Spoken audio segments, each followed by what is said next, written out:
From years of anxiety to warrior and mentor, Bradley Robinson created the Anxiety Project to help you end your anxiety naturally. Let's mold the new you and let's end anxiety together. Hello, everyone, and welcome back to the podcast. Welcome to episode 315. I am Brad Robinson. Today, we're talking about awakening. What does that mean? What does it mean to awaken? Awaken to what exactly? Awaken to God, awaken to your insecurities, awaken to the suffering that you've caused for yourself. And I think it's all of these things. I think awakening is this breaking through of one's current frame of their world into another realm, the realm of the unknown that is surrounding us. Because think of the human being as a creature that establishes some sort of known territory as a walled off garden. We need that in our life. There's too much of what we don't know. I mean, all you have to do is go camping. You go out into the bush and realize that Mother Nature is a serious force to contend with. You have to really run as fast as you can just to stay in the same place. That's the Queen of Hearts in Alice in Wonderland. In my kingdom, you have to run as fast as possible just to stay where you are. Now, what does that mean? Well, I see it in my own life. I have a son now who's 6 months, and the apartment is clean 1 hour and it's messy the next. And it's this constant cleaning and maintaining, not just the things around you, your environment, but your psyche. It's maintaining a certain peace, confidence, internal in the internal garden that regulate your emotions. And you need a structure, you need a routine, you need consistency in your life, because too much order is not good, too much chaos is not good. You need to have that balance between order and chaos, and it's a very fine line. One has to go beyond their limitations to find the answers to the suffering that they are battling. And myself, I relied on other people for that support, for that crutch, for the money, for the assistance, for the advice. And then later realizing that they didn't know more about my situation than I did. And that was a real shock to my system. So, a big thing for me was to find someone out there in the world. Could be in a book, it could be a character in a movie, it could be role models on YouTube who have gone through the same suffering you're contending with and overcame it, that are giving you the knowledge, the wisdom necessary to persevere and turn the table of the suffering. So, when I was battling severe health anxiety, and all of this was happening at once, depersonalization, social anxiety, I needed someone that I could say, "Hey, I understand. I can see. I can sympathize. I can relate to your story."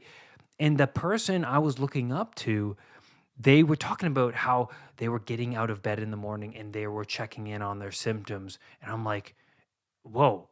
A- And that's what I'm doing. And then he's talking about checking in on the heart and thinking it's a heart attack, and the racing thoughts and waking up in the middle of the night, and the depersonalization and the dizziness, the lightheadedness, the nausea, everything. Click, click, click, click, click. And that's what really does it for people, is all of this, all of the relatability, the commonalities merging into something that is um something, what would you say, it's all merging together as a image of what I couldn't understand of myself. And an awakening can only occur once you let go of your own presuppositions to something that is beyond you, higher values. And I think what it means to awaken is to take up your cross and follow Christ. Take on the suffering voluntarily and to follow the spirit of wholeness. That's what Christ is. He's wholeness. The person that can transcend suffering, and we look to that image as something sacred, something valuable, something that so many of us have forsaken and don't realize. It's such a powerful symbol. It's a symbol of wholeness, it's a symbol of the self. If you can look upon what's most terrible of existence and study that, you can possibly transcend that yourself and you will live for eternity. There will be no fear too great for you. And so you have to adopt higher values. You have to lay out principles that you'd like to possess in your life. Have role models. Crucial. There is this real battle, though. This is the thing between what you understand and then what you don't understand, because a lot of people can't make this jump to change, and it's very frustrating. And what is it exactly? Are they are they comfortable in what they already know? And the thing about someone suffering is that their glass is overflowing. When they step into the unknown, it's too overwhelming because they're already overwhelmed in what they already know. That's the thing about that. That's why it's so damn hard to begin this journey. There's too much of what you don't understand. You already know what you know, and you're suffering greatly. That's a problem because now you have to leave what you know because it's not working, right? Like when I was suffering from anxiety and agoraphobia and health anxiety, depersonalization, I sought help from my family. I used them as a crutch. I used them as reassurance. Hey, is everything okay? I have these illnesses. And then my doctor, and then, I use them for money and, just a bunch of things. And when they don't know any more about your situation than you do, it's a horrifying experience because then who do you turn to? That's when the role models come into play. You need to bring in to your life someone that you can model. You can model. So, like I said, there's this battle between what you already know and then what you don't know, and there's far more of what you don't know. But I'll tell you something. My anxiety got significantly better within the first couple weeks of adopting a role model, somebody who went through the same thing, who went through the same agoraphobia. They were listing off the symptoms and sensations that I was dealing with. I perceived all of these things as something that was not what I thought it was.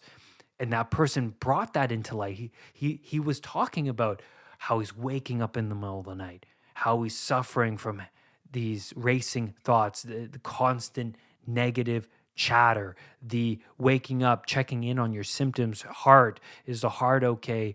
Checking on the urine, constant doctor visits. And then it clicked all the way to a title of health anxiety. And I'll tell you something, that's a big relief to people to make that connection.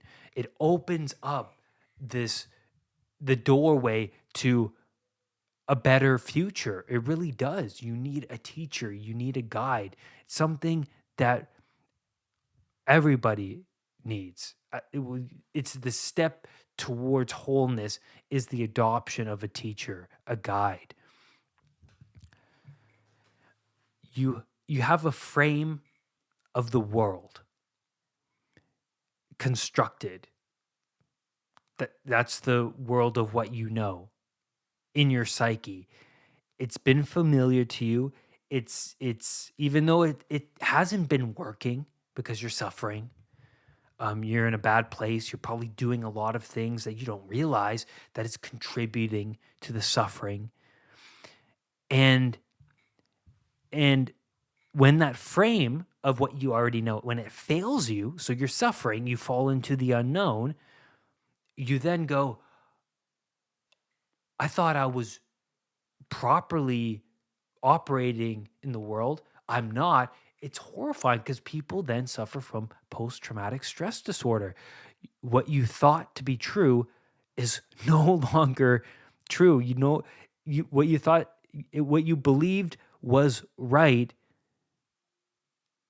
it manifests, it blooms into existential anxiety.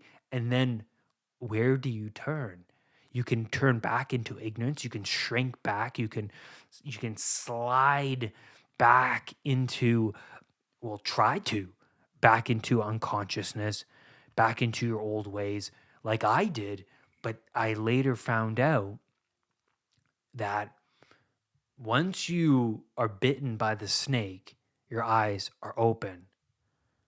Are you willing to admit that your choices led you to the now suffering you are contending with?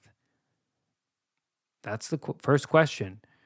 That you've been living in such a confined, tight frame, a mind trapped in the past and terrified of the future.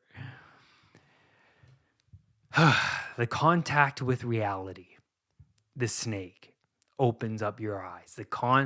The interaction of the harshness, the malevolence of existence. Something like losing your job, getting an illness, somebody cheats on you, does you wrong, death of a loved one, confronting your shadow, even big one. You do something that you can't believe that you did. You push someone onto the ground. You're like, where did that come from? It's like anger took over you, is other aggressive side of you. And it shocks people. It opens up pathways to what you don't understand. And that activates the threat detection response. I thought I was in a certain place. No, I'm not. No, I'm not. You feel a lack of control over the situation, which in turn questions your competency. Your anxiety is the beginning of this bridge between the finite and the infinite. Think about that. Your anxiety is that gateway. It's telling you something. You are experiencing anxiety for a reason. And it's complicated. You're going to have to unpack this. It's round chaos. It's the golden snitch. It's fluttering around you. The anxiety is something that's glimmering to you. It's calling to you. But it's like, I need to treat this anxiety with medication. I need to treat this anxiety with drugs, alcohol, whatever, distractions to numb, soothe you. So, where is that going to lead you? More suffering. Easy. Some people close this doorway to the infinite by regressing as much as possible to unconsciousness by taking the drugs and alcohol, the distractions. But this causes such it's a big problem. It's a big problem.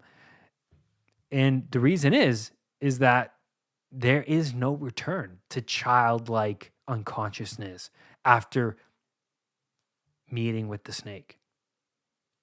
First, your tolerance to the substances that you're taking, the medications, the drugs, alcohol, whatever, pornography, right?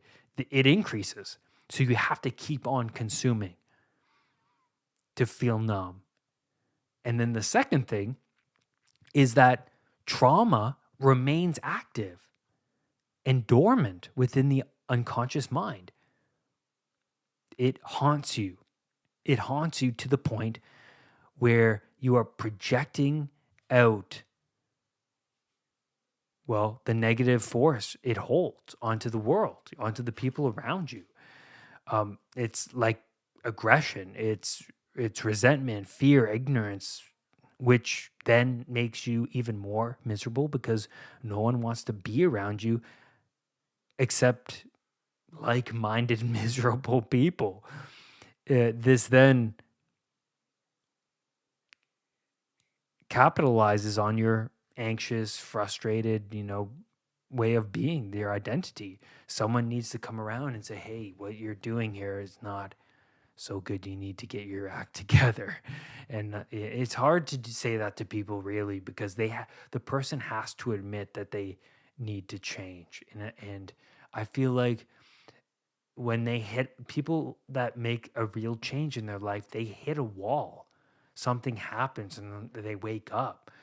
Captain Hook is a great example of an adult who's a tyrant who refuses to wake up to the crocodile chasing him that has the clock in its stomach. Time is chasing him because what does that represent? Well, time's a predatory force. And to acknowledge time means to acknowledge that life is finite and it's terrifying, right? Because you want to remain in a certain unconscious state and you can't be unconscious when you are bitten. And Captain Hook has already been bitten. He has a hook hand. It's already taken a piece of him. So that's the big problem is he knows the crocodile's there. It's already bit him. Now he's living in fear. And now the crocodile, the fear has a hold over him. What does Harry Potter do when fear has a hold over him, the Dementor? He learns the Patronus charm to get rid of the Dementor. He's the archetypal hero because he's willing, he's begging his teacher, Lupin, to train him. He's like, I need to train. I need to stop these Dementors from coming in. Captain Hook is the opposite of the archetypal hero, making him the tyrant. He's refusing to combat the thing he fears the most. And now he's a slave to it. He's a slave to the fear. And it's terrifying to wake up and realize, where did the time go? That I wasted time running, that I could have done something. I could have taken control and I could have transcended the suffering. I could have done that. And Peter Pan, poor him. I mean, his only role model is Captain Hook. It's kind of like the opposite of Cain and Abel, because Abel at least was a very positive role model, but Captain Hook isn't. And Peter Pan certainly doesn't have his act together because he's living in Neverland, king of the Lost Boys. And he refuses to grow up because why would he want to grow up to be a tyrant like Captain Hook? That's his only adult role model. So he refuses to do that. And funnily enough, like the Ouroboros, the dragon that eats its own tail, he's gonna wind up to be like Captain Hook because he's living in a very unconscious state of mind, a very limited, self-serving, egotistic, narcissistic frame of mind. And how is he ever going to grow up to be Captain Hook living like that? I mean, how is he ever going to get out of being the person that he doesn't want to be? Ironically enough, right? Because Captain Hook is a lesson of who not to be. That's what it is. That's what the character represents. Who to not be, and when you're 40 years old. And so time is a scary thing, and it was difficult for me to realize at, I think, around 26, 27, when I opened my eyes to the 20s, killing time for many years, not pursuing any goals via work and relationships. I was floundering a lot, and that realization hurt me real bad. But I then discovered something insanely life-changing. It was life-changing. When I adopted the role model who was helping me with anxiety, I realized that this work is better than the other work I thought was valuable. Meaning, the jobs that I wish I had, the money, the fame, the attention. I've realized that the pursuit of self mastery was way better, because I was sitting in a coffee shop looking out the window, practicing mindfulness. And I was looking out the window and I felt at peace that I didn't need to have that car, that job, that house, that I can start from scratch right now. I can start from scratch, take a breath, and sit in a certain presence I didn't know existed, because I was always racing around. I took that breath, looked out the window, and I thought, if I pursued self mastery, say 1% every day, a little bit better, worked on my addictions, worked on my quirks and insecurities, in a year from now, I would be a totally different person. And that's what I did. And I was sitting in the library reading books. I was taking courses like CBT and NLP. And I took it on voluntarily. And when I was working on these courses, I felt like I was gaining real value. Which I never got from the video games, which I never got from the weed, alcohol, the pornography, and so on. That's what changed. Was what I thought I knew was wrong. And I perceived time differently, and I became friends with time in a way where I planned a future. I planned it. I said, time, come over here for a second. Put my arm around time, and I laid out a vision of what I wanted. I said, if I can do this course at home, I go to the coffee shop, I do my meditations, and I go out for the walks and to the gym. This is the answer. And my mind shifted from this fear of time to this befriending of time. So to be aware of time is to be awake of our finite existence on earth. And that exposes our lack of competency. It really does. The chances we didn't take, not harnessing full potential. And I think that's a great place to leave you on this episode. Now, I am extremely grateful to everyone who's watching and listening and who have commented and is a part of the community on YouTube.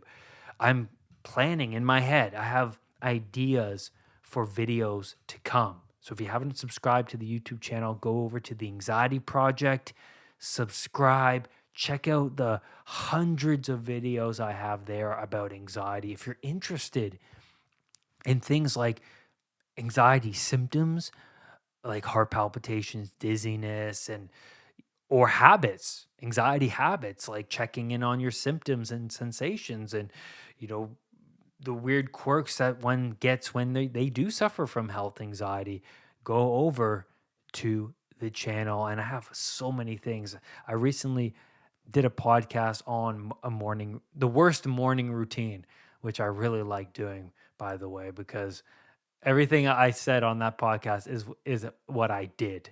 That was the last one, I believe, the last podcast. So go check that out. And please share this with someone that you may find to be suffering, and it could help them. It could change their whole life. This is why I do the show, is because I listened to a podcast back when I was 27, and I was like, oh my God, that's me. I can't believe it. And it changed my life. Rise above anxiety. I'll see you next time. My anxiety recovery program is available over at unpluganxiety.com. Included is the Releasing Trauma exercise. This is where you can walk through and release past trauma using an NLP-based audio recording by myself. That's at unpluganxiety.com. Go there to learn more.